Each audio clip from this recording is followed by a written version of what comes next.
Option 1 is all about starting fresh. You can create a new project file from scratch, creating your own site coordinates to design from. Remember, no job is too small. Simply select Data, Sites, and add a new local site. Name your project. We recommend adding the current date to the name, and finish up by selecting OK a few times and Yes. Option 2 allows you to import an AutoCAD file directly into the Pocket 3D software. Begin by creating a new project file in option number 1, then import your AutoCAD data. Plug in your USB drive, browse for the USB, allow access if required, select the file, and the Next button. You can be selective of what is imported.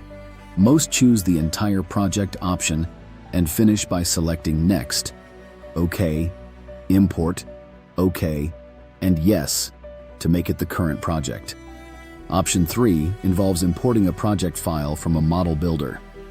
You should have already emailed the AutoCAD and PDF of the plans to a model builder and requested a Topcon project file.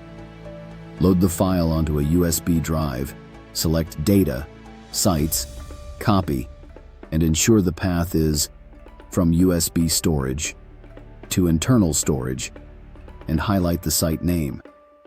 Ensure you copy the files in the correct direction and finish by selecting OK.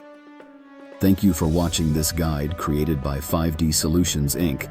For additional resources and information, visit our website at 5dsolutionsinc.com. We hope this video has been helpful in navigating your project creation and import options.